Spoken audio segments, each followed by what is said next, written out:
नमस्कार दोस्तों, स्वागत है आपका यूपीएससी इंसर संतोष गांवदे में। तो अब हम आपको जैसे कि पता है हम लगभग 30 सालों की पीवाई को एनालिसिस कर रहे हैं और इस जर्नी में हमने पॉलिटी के 30 सालों के पीवाई को एनालिसिस कर लिया। इकोनॉमिक में हमने यहाँ पर थोड़ा करंट बेस्ड टॉपिक रहता है, इसी कारण वहाँ पर हमने लगभग लास्ट के 15 सालों को टॉपिक का पीवाई को एनालिसिस कर लिया।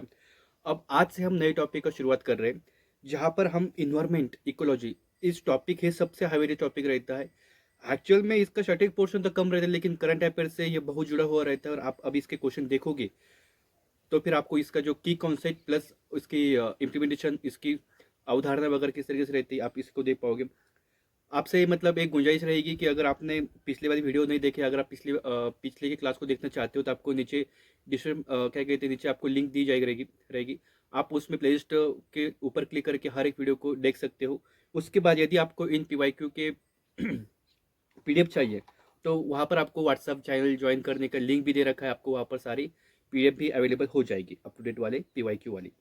तो चलिए आज मतलब हम इन्वायरमेंट के पीवाई को शुरू करने वाले हैं। सबसे पहले हम इस टॉपिक का जो ट्रेन एनालिसिस है वो देखेंगे कि किस किस तरीके से यहाँ पर क्वेश्चन पूछे जाते हैं, और फिर कौन सा टॉपिक ज़्यादा वेटेबल टॉपिक है, कौन सा कम वेटेबल टॉपिक है, उनको देखेंगे।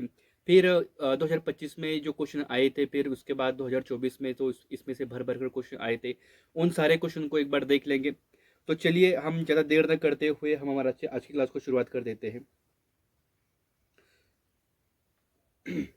तो देखिए इन्वायरमेंट में अगर इसका सिलेबस देख लिया जाए तो सिलेबस में देखिए यहाँ पर इन्वायरमेंट इकोलॉजी आता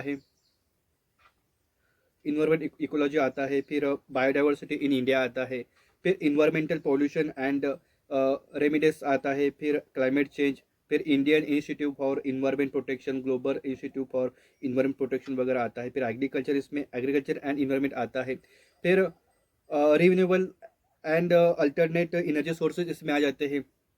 देखिए लेकिन सबसे ज़्यादा यहाँ पर ज़्यादा वेरिएबल टॉपिक रहता है बायोडाइवर्सिटी इन इंडिया। यहाँ पर लगभग क्या है कि जिसमें से देखिए अगर 2011 से 2025 के बीच का अगर हम इसका यहाँ पर एल्गोरिथम देखें तो लगभग 22% का वेटेज ये टॉपिक रखता है।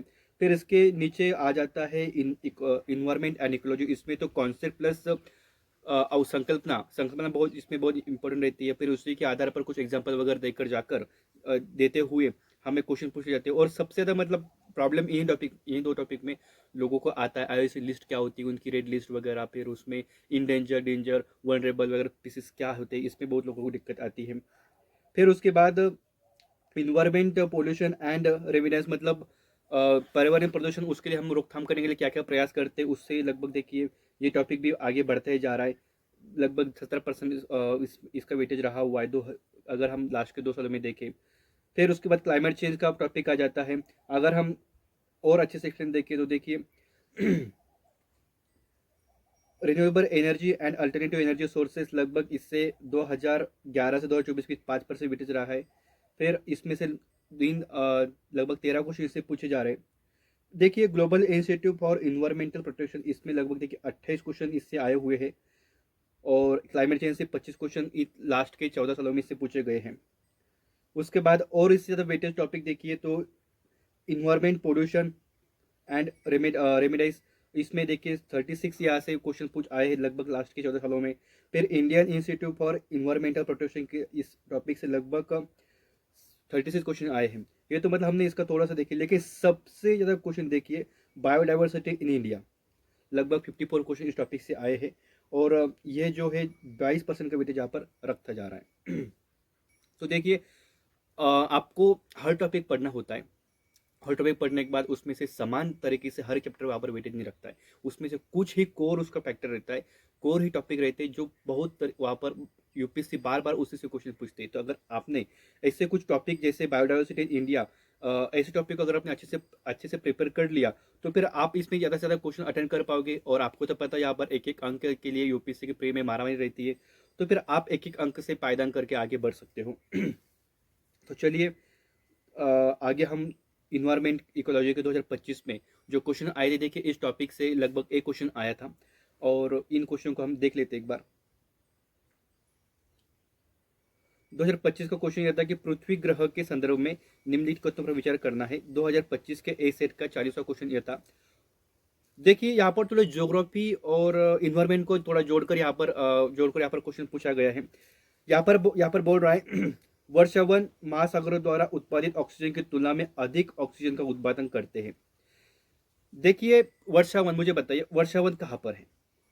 जहाँ पर हर क्या कहते हैं लगभग उष्ण जो हमारी 0 डिग्री वाली रेखा है, यहाँ अमेजन बेसिन वगैरह इस रेखा के 0 डिग्री के इस पर कुछ वर्षावन पाए जाते हैं। लेकिन तुम बताओ ना, महासागर महासागर लगभग पूरे पूरे पृथ्वी में पाए जाते हैं। पूरा नीला ग्रह इसी में समाया हुआ है। तो फिर ये थोड़ा सा सेंटेंस जो है वो थोड़ा सा क्या कहते हैं विरोधाभासी लग रहा है। इसी कारण कथन यहाँ पर गलत हो जाता है। वर्षावनों की तुलना में महासागरों की जो प्रोडक्टिविटी ऑक्सीजन बनाने की जो उत्पादक क्षमता है वो सबसे ज्यादा अधिक है। इसी कारण वर्षावनों की तुलना में महासागरों द्वारा उत्पादित ऑक्सीजन की तुलना में क्या कहते हैं ऑक्सीजन की तुलना में अधिक ऑक्सीजन उत्पादन करता है। ये गलत हो जाता है। यहाँ पर महासागर सबसे ज्यादा ऑक्सीजन उत्पादित करते हैं। इसी कारण पहला कथन यहाँ पर हमारा गलत हो जाता है। समुद्री फाइटोप्लैंक्टन और प्रकाश संश्लेषण बैक्टीरिया दुनिया के लगभग 50% ऑक्सीजन का उत्पादन करते हैं। जी बिल्कुल सही। इसी कारण तो हमने पहला कथन जो है वो गलत कर दिया है ना। अच्छी तरह से ऑक्सीजन युक्त सतही जल में वायुमंडलीय हवा की तुलना में कई गुना अधिक ऑक्सीजन होता है।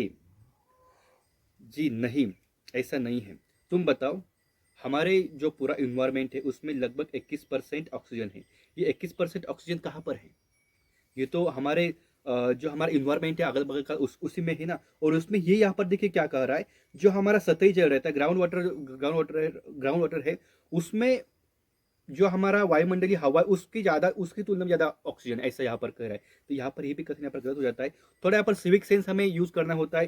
तो इसी कारण तीसरा कथन भी यहाँ पर गलत होता है और हमारा जो आंसर हो जाता है केवल 2 हमारे यहाँ पर सही आंसर हो जाता है। अगर हम एक्सप्लेन देखें तो वही वास्तव में पृथ्वी अधिकांश ऑक्सीजन महासागर द्वारा उत्पन्न करती है। दूसरा कथन वही कि लगभग समुद्री प्लैंकटन 50 से 80% ऑक्सीजन निर्माण करते हैं। और तीसरा कथन के बारे में अगर देखें तो लगभग देखिए हवा में हमारा 21% ऑक्सीजन होता है, जबकि अच्छी तरह से ऑक्सीजन युक्त सतही जल में ऑक्सीजन की मात्रा बहुत कम कुछ मिली प्रति लीटर में होती है। इसी कारण तीसरा कथन भी हमारा यहाँ पर गलत हो जाता है। तो चलिए 2024 के क्वेश्चन पर बढ़ जाते हैं आगे हम।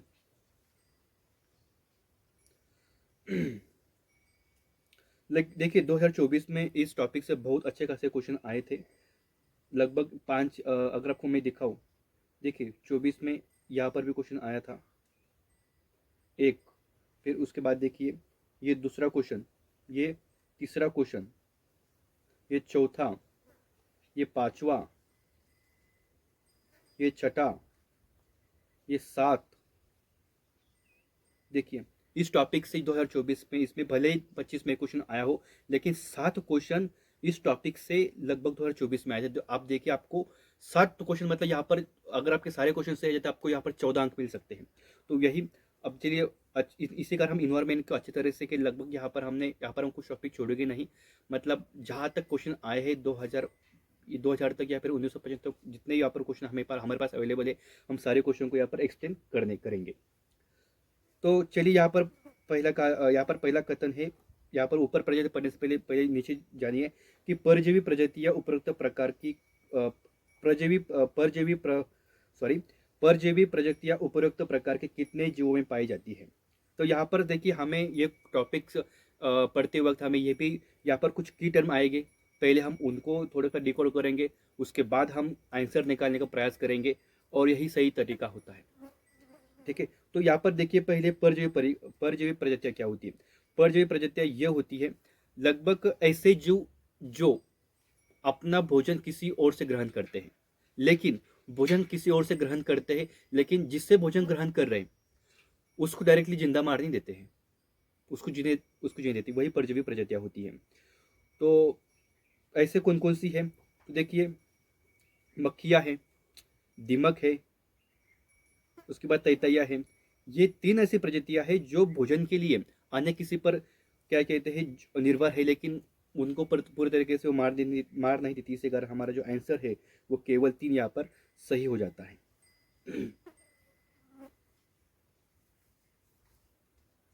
चलिए नेक्स्ट क्वेश्चन पर हमें आगे बढ़ जाते हैं। और हमें यहाँ पर पूछा जा रहा है कि कितने जो मटर परिवार से संबंधित है। देखिए मटर परिवार मतलब मटर के जो पौधे होते हैं वो एक्चुअल में क्या करते हैं, वो जमीन में रहती नाइट्रोजन की कमी रहती है और ये जो मटर परिवार के पौधे रहते हैं नाइट्रोजन की कमी पूरे करने के लिए यहाँ पर मदद करते हैं। तो मूंगफली हो गई, कुल्थी हो गई, सोयाबीन हो गई, ये तीनों ऐसी फसलें हैं जो मिट्टी में नाइट्रोजन को बढ़ावा देती है। इसी कर यहाँ पर तीनों यहाँ पर हमारा सही आंसर हो जाता है। यहाँ पर हमें पूछा जा रहा है कि जीव, हमें यहाँ पर बताया गया है सिकड़ा, फ्रॉग हॉपर और पॉन्ड स्क्रेटर, ये क्या है? मतलब ये कौन सी प्रजाति में ये क्या है? मतलब ये क्या है? पंछी है, मछली है, कीड़े की जाति है या सरीसृप है? देखिए ये थोड़े उस टाइम शायद 2024 में करंट में रहे होंगे। ये तीनों जो ऐसे हैं लगभग ये क्या करते हैं? यह ध्वनि उत्पादन करते हैं। क्या करते हैं? यह ध्वनि उत्पादन करते हैं। ये ध्वनि उत्पादन करने वाले 300 प्रजातियों में से कुछ प्रजाति है।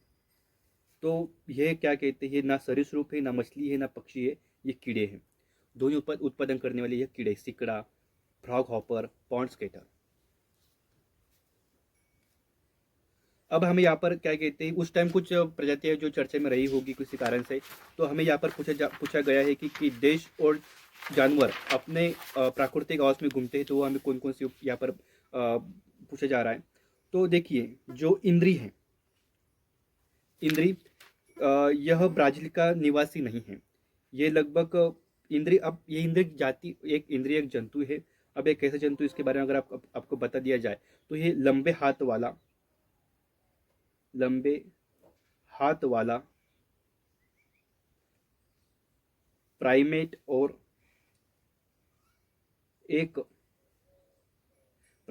एक लुप्तप्राय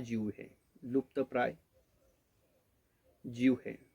और आमतौर पर यह कहाँ मिलता है पता है? ये मिलता है हमें दक्षिण अफ्रीका में। दक्षिण अफ्रीका में नहीं मिलता, हमें मेडागास्कर मिलता है। मेडागास्कर में मिलता है। तो ये पहला हमारा कथन गलत हो जाता है। ठीक है,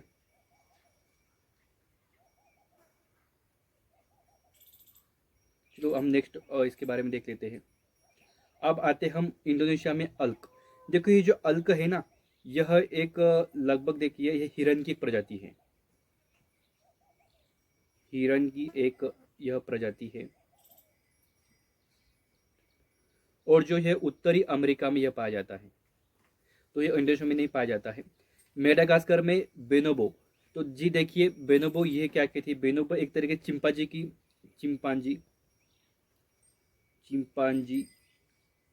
को चिंपांजी की तुलना में यह एक थोड़े क्या कहते हैं, छोटे दुबले होते हैं और गहरे रंग के होते हैं। और ये लगभग हमें कांगो रिपब्लिक गणराज्य में हमें देखने को मिलती है। इसी कारण ये तीनों कथन यहाँ पर गलत हो जाते हैं। अब यहाँ पर आगे हमें क्वेश्चन दिया जा रहा है कि शेरों का कोई विशेष प्रजनन काल नहीं होता है। जी बिल्कुल सही। एक्चुअल में देखिए शेर बहुत होशियार होते हैं। वो एक्चुअल में क्या करते हैं, जब उनके पास पर्याप्त रूप से भोजन हो, अगर उनको झूठ में कोई भोजन वगैरह मिलता है तभी वो मिटिगेशन वगैरह करते हैं। ताकि देखिए अगर आप आगे परिवार बढ़ा है तो उनको खाने के लिए चाहिए ना। इसी कारण जब पर्याप्त से भोजन हो तभी वो मिटिगेशन करते हैं। अधिकांश अन्य बिल्लियों के विपरीत चीता दहाड़ता नहीं है। जी बिल्कुल सही, ये कथन यहाँ पर सही हो जाता है। जो अधिकांश बिल्लियाँ जो दहाड़ती है, मतलब जो हमारी 7 बिग कैट है वो दहाड़ती है, लेकिन चीता जो वो दहाड़ता नहीं है। वह केवल गुरगुराता है और उसके बाद कुछ समय जब उसको खतरा वगैरह महसूस होता है तब उस समय वह म्याऊं म्याऊं करता है। ठीक है, म्याऊं म्याऊं करता है। उसके बाद नेक्स्ट क्वेश्चन है, नर चोरों के विपरीत नर तेंदुए गंध के निशान से अपने शत्रु को घोषित नहीं करते। जी देखिए ये कथन गलत होता है। एक्चुअल में वो अपने शत्रु को घोषित करते हैं। जैसे आपने एक कुत्ता आपने देखा होगा, कुत्ता कहीं और भी जाता है तो अपनी क्या कहते हैं टांग ऊपर करके वहां पर मूत्र विसर्जन करता है। इस तरह के जो नर शेर होते हैं वो भी अपने कुछ क्या कहते हैं, उनके मूत्र में कुछ केमिकल वगैरह होते हैं, तो उसी के माध्यम से वो अपना जो शत्रु है वो उसमें क्या कहते हैं घोषित करते हैं। ठीक है, जो चीता वगैरह रहता है, चीता लगभग क्या पेड़ों को ऐसे अपने जो नख रहते हैं, नाखून रहते हैं, नाखून से वो उसको क्या बोलते हैं, मुझे मराठी में हिंदी में नहीं आ रहा है, वो क्या बोलते हैं उसको, खरक सारी थोड़ा सा उसको में कुछ स्क्रैच वगैरह, हाँ स्क्रैच वगैरह करता है। ठीक है, इसी कारण हमारे यहाँ पर कथन जो 1 और 2 यहाँ पर हमारे सही हो जाते हैं। निम्नलिखित में से कौन सा एक ऐसे कीट के साथ अनोखा संबंध दर्शाता है जो इसके साथ सह अस्तित्व हुआ है और एकमात्र कीट है जो वृक्षों को परागित करता है। मतलब हमें पेड़ के बारे में पूछा जा रहा है कि देखिए उस पेड़ के बारे में हमें यहाँ पर पूछा जा रहा है, लेकिन यहाँ पर देखिए स अस्तित्व का हमें यहाँ पर थोड़ा अगर हम मीनिंग समझेंगे तो हमें क्वेश्चन का आंसर निकालने की थोड़ा मदद हो जाएगी। तो सह अस्तित्व क्या होता है, ये एक दूसरे से अपना विकास करते, एक दूसरे की सहायता से, हेल्प से अपना यह विकास करते हैं, विकास करने के लिए निर्भर होते हैं। तो देखिए अंजीर, अंजीर ये ऐसा पौधा है, इस पर लगभग एक तैताइया अपनी प्रजनन करती है और ये दोनों अपने सह अस्तित्व से अपना विकास करते हैं। तो देखिए अंजीर अंजीर पर तैताई बैठ रही है, उसको छाव वगैरह मिल रही है, उसको खाने के लिए खाना वगैरह मिल रहा है। और अंजीर को क्या मिल रहा है, अंजीर को जब देखिए जहाँ पर तैताई बैठती है फिर वो अन्य जगह पर जाकर पोटी वगैरह करती है, तो फिर अंजीर के बीच अन्य जगहों पर फैल जाते हैं, ये दोनों को यहाँ पर प्रॉफिट हो जाता है। इसी कारण अंजीर यहाँ पर सही आंसर हो जाता है हमारा। निम्नलिखित कथन विचार कीजिए, उपरोक्त में से कितनी प्रजातियां जहरीली प्रजातियां है। जहरीली जहरीली प्रजातियां ये होती है आमतौर पर, यह क्या कहते हैं उनके अनुक्रम पर, आमतौर पर यह जो जहरीली प्रजाति होती है वो जहर क्यों स्खलित करती है, ताकि उनका रक्षा हो जाए, ठीक है, या फिर शिकार को आसानी से मिल जाए, यही इसी के लिए वो जहर विस्खलित करती है। देखिए कुछ तितलियां ऐसी रहती है, लगभग अगर हम आपको इसका एग्जाम्पल दे दे तो जेब्रा लॉन्ग, देखिए नाम भी ऐसे ऐसे ना, आप क्या कहते हैं भूलकर भी भूल पाएंगे। Zebra long wing, zebra long wing ये सबसे जहरीली प्रजाति है तितली की। मछलियों में कुछ जहरीली मछली होती है, इसमें आती क्या बोलते हैं, इसमें बहुत लायन सिंग है, उसके बाद जेली उसके बाद क्या कहते हैं विवर फिश है, कैक्टियस है, स्टोन फिश है, स्टिंगे है, ये मछलियाँ जो है वो जहरीली मछलियाँ हैं। फिर मेंढक, मेंढक में भी कुछ जहरीली मेंढक होती है, जिसमें लाल पीठ वाला एक मेंढक रहता है, लाल पीठ, जिसकी लाल पीठ रहती है ना, वो एक मेंढक को रहता है, वो अत्यधिक जहरीला मेंढक होती है। इसे कारण तीनों जो प्रजातियां है वो जहरीली प्रजातियां है। चलिए अब 2023 के क्वेश्चन पर आगे बढ़ जाते हैं। निम्नलिखित में से कौन सा जीव अपने भोजन के स्रोत की दिशा और दूरी को इंगित करने के लिए अपने अन्य रिश्तेदारों के लिए व्यंग्य नृत्य करता है। देखिए ये थोड़ा चर्चा में रहता है उस टाइम व्यंग्य नृत्य, तो कुछ मधुमक्खियां रहती है, वो अपना क्या कहते हैं वो व्यंग्य नृत्य मतलब जैसे कि देखिए इस तरीके से वो आर्ट आर्ट अपने जो क्या कहते हैं क्या बोलते हैं उसको, हाँ, मधुमक्खियां अपने पीठ को हिलाती है इस आर्ट के शेप में, और आर्ट को शेप में हिलाकर अपने जो सहयोगी उनको वो बताते हैं कि देखिए आइए आइए यहाँ पर भोजन है, यहाँ पर हमें भोजन मिल गया है। और मधुमक्खियां इस तरीके से अपने जो सहयोगी उनको बुलाती हैं, ठीक है। नेक्स्ट क्वेश्चन है हमारा, निम्नलिखित में से कौन सा पेड़ या लकड़ी के लट्ठे के छेद से कीड़ों को निकालने के लिए छड़ी से उपकरण बनाता है। तो देखिए जो ओरंग उटान रहता है ना, यह प्रजाति यही करती है, जो अपने शिकार को पकड़ने के लिए लकड़ी से उपकरण बनाता है। ये उनका भोजन करने का एक तरीका रहता है। अब देखिए थोड़ा सा ये फैक्ट बेस्ड, थोड़ा सा थिंकिंग बेस्ड क्वेश्चन है कि कुछ मशरूम में औषधीय गुण होते हैं। जी बिल्कुल सही। अगर इनका आपको एग्जांपल बता दिया जाए तो वही बहुत डेंजरस नाम है यहाँ पर, गैनोडर्मा ल्यूसिडस, याद चैलेंज है, याद रखकर दिखाइए, सीडस। ये कुछ ऋषि नाम के कुछ क्या बोलते हैं, ऋषि नाम के कुछ मशरूम है जो थोड़े क्या कहते हैं इनमें औषधीय गुण मिलते हैं, ठीक है। कुछ मशरूम में मनोवैज्ञानिक गुण होते हैं, जी बिल्कुल सही। इसका भी अगर आपको एग्जांपल दिया जाए तो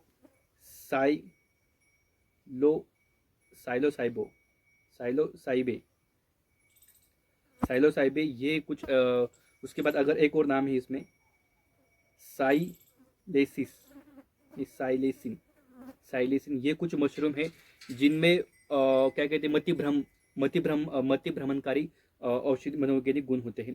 कुछ मशरूम में कीटनाशक गुण होते हैं, जी बिल्कुल सही। इसका अगर आपको एग्जांपल बता दिया जाए तो मेटरिजियम एनिसोलाई, बहुत अच्छे नाम है एनिसोलाई। ये कुछ क्या कहते हैं मशरूम है जिनमें कृषि में कीटनाशकों को मारने के लिए उनमें कुछ गुण होते हैं। उसके बाद कुछ मशरूम में बाइलोमिनसेट गुण होते हैं, जी बिल्कुल सही। अगर आपको इसका एग्जांपल बता दिया जाए तो ओम्फालोटस, ओम्फालोटस। उसके बाद दूसरा एग्जाम्पल है ओलेरियस, ओलेरियस। उसके बाद है मेलियो।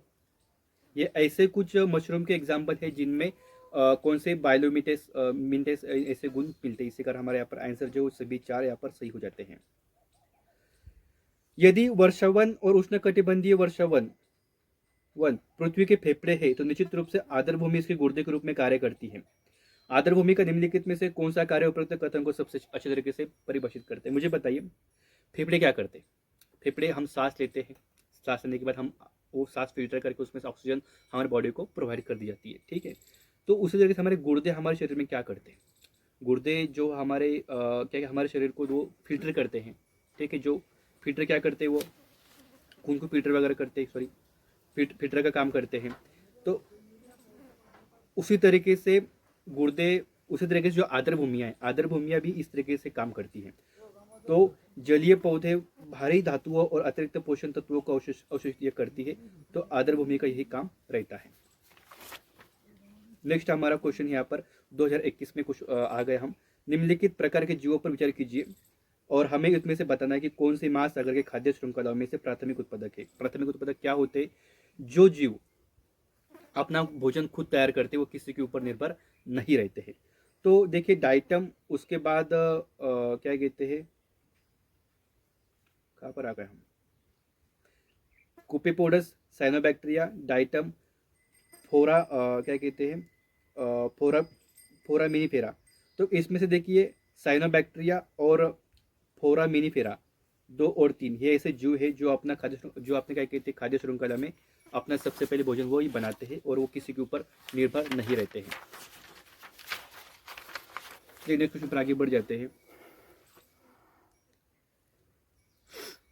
निम्नलिखित में से किस जैव रासायनिक चक्र के मामले में चट्टानों का अपक्षय चक्र में प्रवेश करने के लिए पोषक तत्वों को रिहाई का मुख्य स्रोत है? मतलब यह कि कोई चट्टान वगैरह फूट टूट जाती है तो जहाँ से पोषक चक्र क्या बोलते हैं, पोषण, जो पोषण रहता है वह कौन सा पोषक तत्व की रिहाई हो जाती है।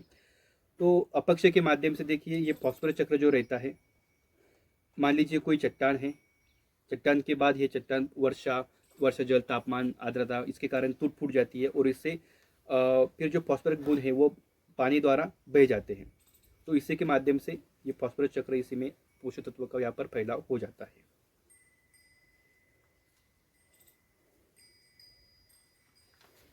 निम्नलिखित में से कौन अपरदभक्षी है? अपरदभक्षी मतलब क्या रहता है? यह किसी स्थलाकृति को तोड़ते फोड़ने का काम करते हैं। तो देखिए केचुआ रहता है, उसके बाद क्या कहते हैं मिलीपेड रहता है और उसके बाद उड़विलस रहता है। 1 2 और 4, नहीं 1 3 4 सॉरी 1 3 5 ये जो रहता है यह लगभग चट्टान को तोड़ने फोड़ने का काम करते अपरदभक्षी यही है। निम्नलिखित में से किसकी प्रजातियां अन्य जीवों के साथ सहजीवी संबंध बनाती है? तो सहजीवी संबंध मतलब ये क्या होता है, जो अन्यों के साथ मिलकर अपना खाना वगैरह भोजन वगैरह बनाते हैं। तो निडेरियन, कवक, प्रोटोजीवो ये तीनों भी प्रजातियां हैं जो सहजीवी संबंध बनाती हैं, ठीक है।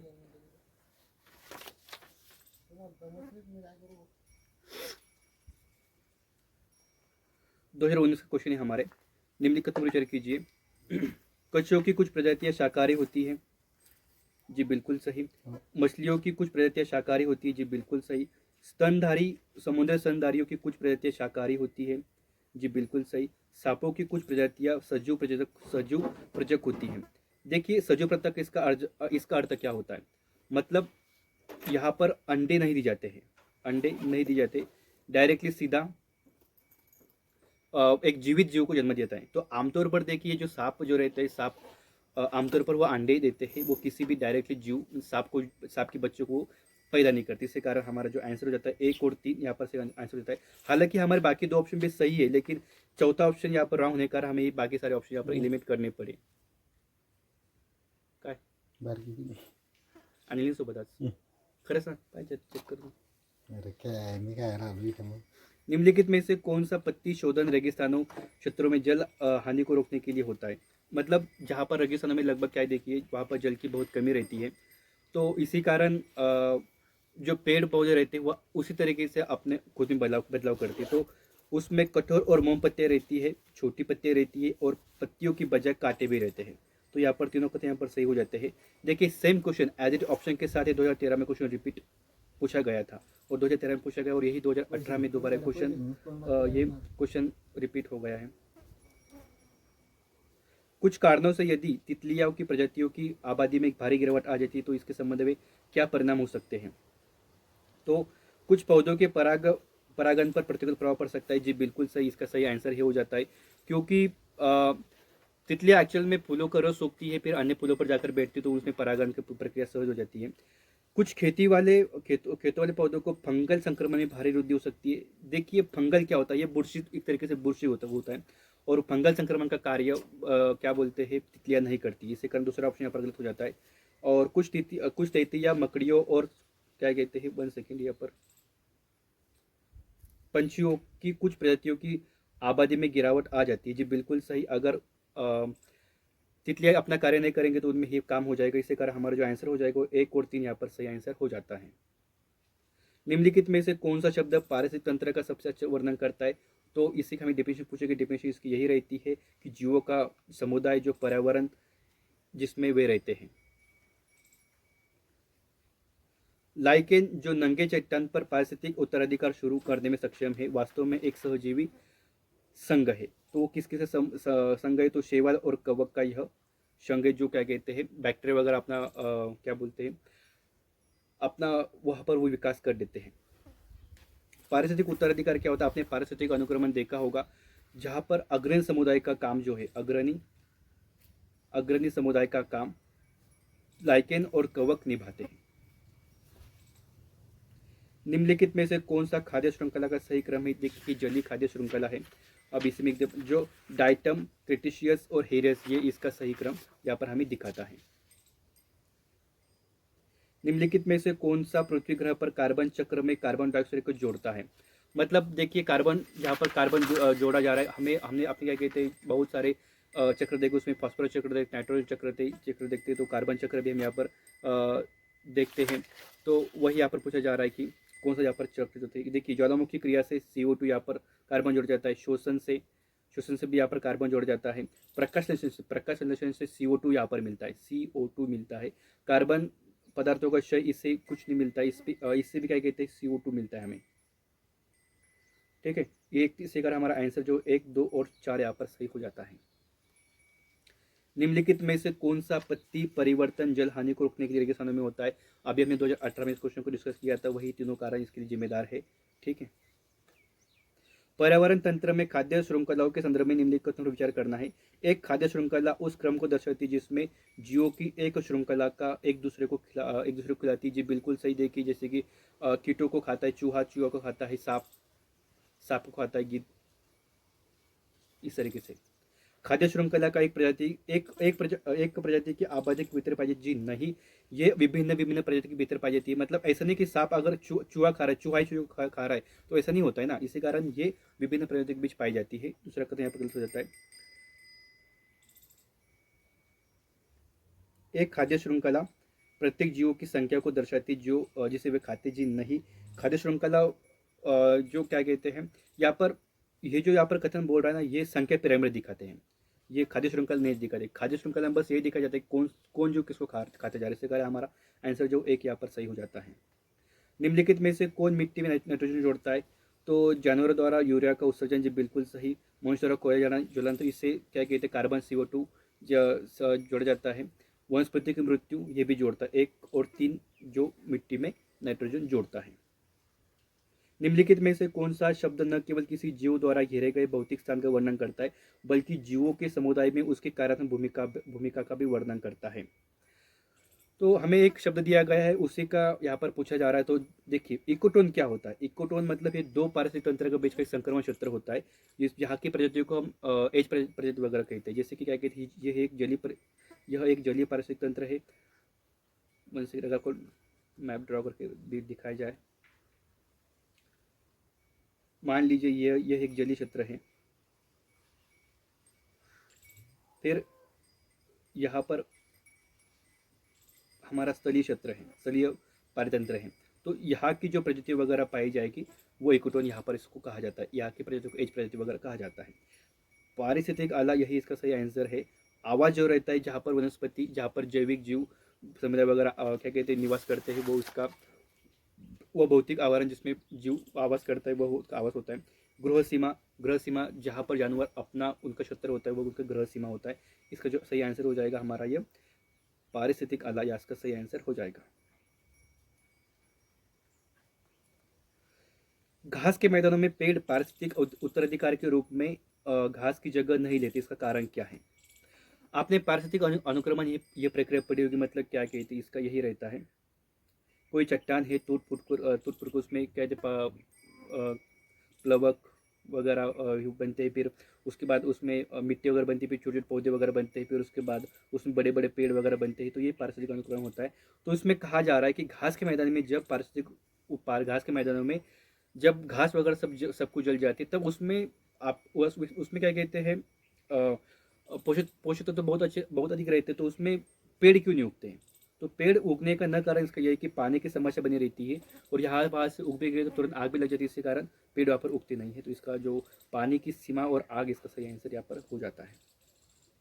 उत्पादक में कमी के क्रम में निम्नलिखित में से कौन सा पारिस्थितिक तंत्रों का सही क्रम है? मतलब सबसे कम उत्पादक किसकी है? तो मैंग्रोव की सबसे कम उत्पादकता है, फिर उसके बाद घास के मैदान की आती है, फिर झीलों की आती है, फिर महासागरों की आती है।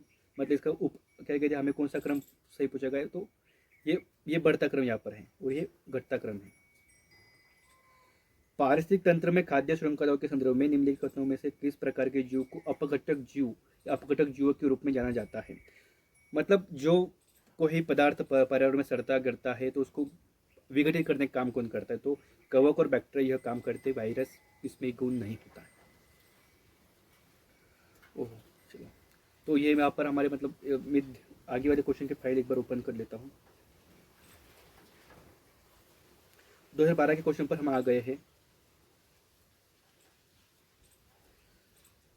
निम्नलिखित प्रकार के जीवों पर विचार कीजिए, ऊपर्युक्त में से पराग एजेंट कौन होते हैं? मतलब पौधों में पराग करने के लिए काम कौन कौन करता है? तो चमगादड़ भी करते हैं, मधुमक्खियां भी करती है, पक्षी भी इसका ये काम करते हैं। मिलेनियम इकोसिस्टम असेसमेंट इकोसिस्टम सेवाओं में निम्नलिखित प्रमुख श्रेणियों को वर्णन करता है। प्रावधान, समर्थन, विनियमन, संरक्षण और सांस्कृतिक, ये क्या है? तो यह पोषक चक्र है, या फिर फसल परागण है, विविधता का रकाव है, या फिर जलवायु बीमारी का नियंत्रण है, भोजन और पानी का उत्पादन है। इसमें से ये क्या है? यहाँ पर ये पूछा जा रहा है। तो यह जो है पोषण चक्र और फसल परागण का एक उचित ये है। मतलब ये क्या बोलते हैं, यह पारिस्थितिक तंत्र की सेवाएं है जो उत्पादन के लिए आवश्यक होती है। निम्नलिखित कथन प्रचार कीजिए, उपरोक्त में से कौन पृथ्वी पर कार्बन चक्र में कार्बन डाइऑक्साइड जोड़ता है? देखिए कार्बन चक्र वही, अब प्रकाश संश्लेषण से क्या होता है, इसे तो O2 जोड़ा जा रहा है। देखिए पहला गया श्वसन, इसे CO2 जोड़ा जा रहा है। दूसरा चाहिए हमें कार्बनिक पदार्थों का क्षय, इसमें से तो ये निष्क्रिय रहता है, इसमें भी क्या कहते हैं CO2 जोड़ा जाता है। ज्वालामुखी क्रिया, इससे भी CO2 जोड़ा जाता है। तीसरा हमारे यहाँ पर सही आंसर हो जाता है। पारिस्थितिक तंत्र उत्पादकता के संदर्भ में समुद्र में अपवेलिंग क्षेत्र महत्वपूर्ण है, क्योंकि वे समुद्री उत्पादकता को बढ़ाकर बढ़ाते हैं। तो वही इसका जो सही क्रम है वह है नीचे रहने वाले जीव सतह पर आ जाते हैं। जी नहीं, अपघटक सूक्ष्म जीव सतह पर आ जाते नहीं। पोषक तत्व यहाँ पर सतह पर आ जाते हैं। देखिए समुद्र अपवेलिंग क्या होता है, मान लीजिए समुद्र का सारा पानी है, ठीक है, समुद्र का पानी, ये समुद्र का तली है, समुद्र का पानी ऊपर आ जाता है, वो जलधाराओं के कारण वगैरह के कारण, इसको कहते हैं अपवेलिंग। अगर समुद्र का पानी नीचे जाता है तो उसको हम कहते हैं डाउन हिलिंग। तो ये अपवेलिंग के माध्यम से जो पानी ऊपर आ रहा है तो उससे क्या होता है, उसके जो पोषक तत्व है तो वो सतह पर आ जाते हैं। इसी कारण दूसरा कथन हमारा यहाँ पर सही हो जाता है।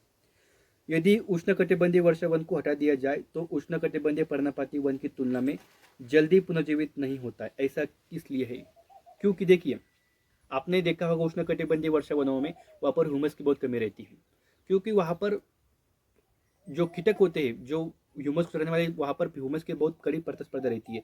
उसी कारण वहाँ पर पोषक तत्व की कमी हो जाती है। इसी कारण वहाँ पर मतलब ये तो कमी भी है, लेकिन देखिए वहाँ पर वर्षा होने के कारण वहाँ पर जो वनस्पतियाँ रहती है वो सदाबहार वनस्पति रहती है, अपने पेड़ के पत्तों को जल्दी गिराती भी नहीं है वहाँ पर। इसी कारण फिर जल्दी पोषक तत्व मिल नहीं पाते हैं। जो नीचे कीट वगैरह रहते हैं तो वो उनको जल्दी खाना नहीं मिल पाता है।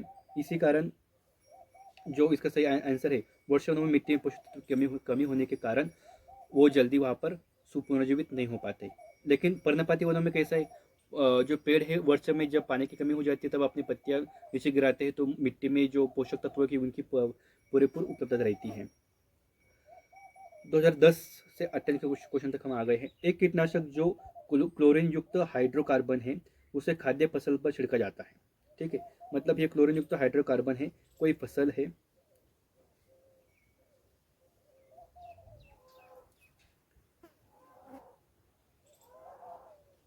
ठीक है, ये 1 सेकेंड, कोई फसल है, इसके ऊपर हमने क्या कहते हैं क्लोरीन का इसके ऊपर छिड़काव कर दिया। ठीक है, इसको छिड़काव कर दिया तो फिर इस फसल को कौन खाएगा, इस फसल को खाएगा चूहा। चूहा इसको खाएगा। ठीक है, फिर चूहे को सांप खाएगा, सांप सांप चूहे को खाएगा, फिर बाज बाज बाज जो है वो सांप को खाएगा। तो इसमें कीटनाशक की उच्चतम सांद्रता किसमें होगी? आपने क्या कहते ऊर्जा का पर्यावरण देखा होगा, उसमें ये कहा जाता है कि जो ऊर्जा है वो यहाँ से यहाँ मतलब ऊपर जाते वक्त ऊर्जा में लगभग क्या 10% का यहाँ पर लॉस हो जाता है। तो यहाँ पर ये पूछा जा रहा है कि कीटनाशक का उच्चतम सांद्रता किसके बीच होगी? तो देखो इस फसल को कौन खा रहा है? चूहा खा रहा है, तो चूहे में ज़्यादा कीटनाशक की वहाँ पर सांद्रता ज़्यादा होगी, चूहा। पौधों की कुछ प्रजातियों कीटक पक्षी होती है, क्यों? तो उसका क्यों होती है कीटक पक्षी प्रजातियाँ? छायादार और अंधेरे जगहों में उनकी वृद्धि उन्हें पर्याप्त रूप से प्रकाश संश्लेषण करने की अनुमति नहीं देती है। इस प्रकार वे पोषण के लिए कीटों पर निर्भर रहते जी नहीं। देखिए पौधों के सबसे जरूरी क्या होता है? उनके सबसे जरूरी होता है नाइट्रोजन। तो नाइट्रोजन की कमी वाली मिट्टी में बढ़ने के लिए, अनुकूल होने के लिए, इस प्रकार के पर्याप्त नाइट्रोजन पोषण के लिए कीटों पर उनको निर्भर होना पड़ता है। नाइट्रोजन अपनी नाइट्रोजन की पूरी करने के लिए वह कुछ जो प्रजाति है वो कीटक पक्षी बन जाती है।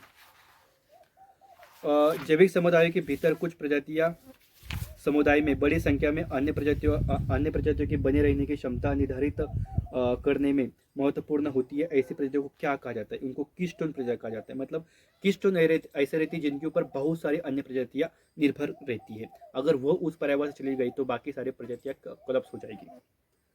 ठीक है, देखिए 1998 का क्वेश्चन है, मुहाना में पिगमेंटेड डायनोफ्लैजिलेटस की अत्यधिक वृद्धि की वैश्विक फूल होती है। इन फूलों को क्या कहा जाता है? तो इनको समुद्री ज्वार इनको कहा जाता है। ठीक है, उनका सही नाम है। तो चलिए लगभग हमने आज जो हमारा इन्वायरमेंट इकोसिस्टम था इसके पीवाईक्यू को लगभग हमने 30 सालों की पीवाईक्यू को एनालिसिस कर लिया प्रॉपर तरीके से। तो आशा है आपको जो ये क्लास चल रही है उसको आपको समझ में आ रहा होगा। तो कल हम नया टॉपिक यहाँ पर उठाएंगे। तो आप सभी का इस सेशन में यहाँ तक बने रहने के लिए बहुत बहुत धन्यवाद। तो चलिए मिलते कल के सेशन में, तब तक के लिए नमस्कार।